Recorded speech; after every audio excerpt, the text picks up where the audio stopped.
जालौर में नगर निकाय चुनाव 2026 के लिए अध्यक्ष पदों के आरक्षण को लेकर आदिवासी समाज ने सरकार के खिलाफ मोर्चा खोल दिया है।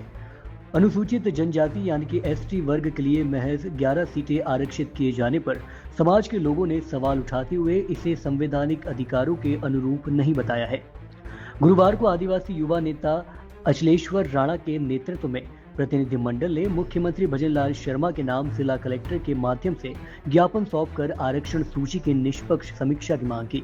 प्रतिनिधिमंडल का तर्क है कि प्रदेश में एसटी वर्ग को 12% संवैधानिक आरक्षण प्राप्त है। ऐसे में अगर नगर निकायों में कुल 309 अध्यक्ष पदों को आधार माना जाए तो एसटी वर्ग के हिस्से में करीब 37 सीटें आनी चाहिए थी, लेकिन आरक्षण सूची में केवल 11 सीटें तय की गई हैं। इसी अंतर को लेकर अब आदिवासी समाज ने सरकार को आरक्षण की गणना का पूरा आधार सार्वजनिक करने की मांग की है। ज्ञापन में कहा गया है कि 309 अध्यक्ष पदों में एससी वर्ग के लिए 50, ओबीसी वर्ग के लिए 60 और एसटी वर्ग के लिए 11 सीटें आरक्षित की गई हैं।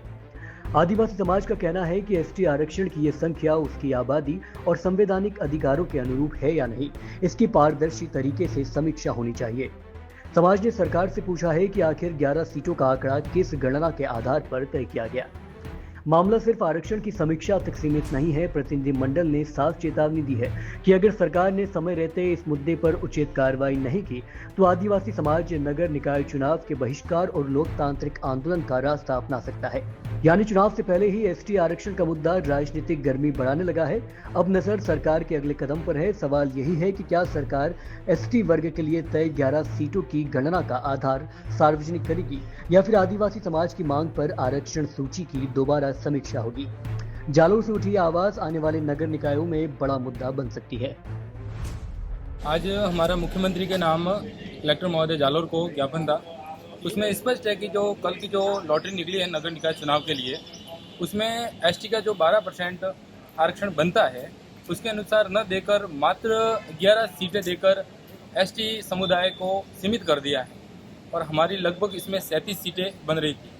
और शासन प्रशासन से हमारी अपील है कि इसमें सुधार कर पुनः 12% के अनुसार एसटी का आरक्षण दिया जाए, अन्यथा हम आने वाले चुनावों को बर्खास्त करेंगे और उसमें वोट न देने की पूरे आदिवासी समाज से अपील करेंगे।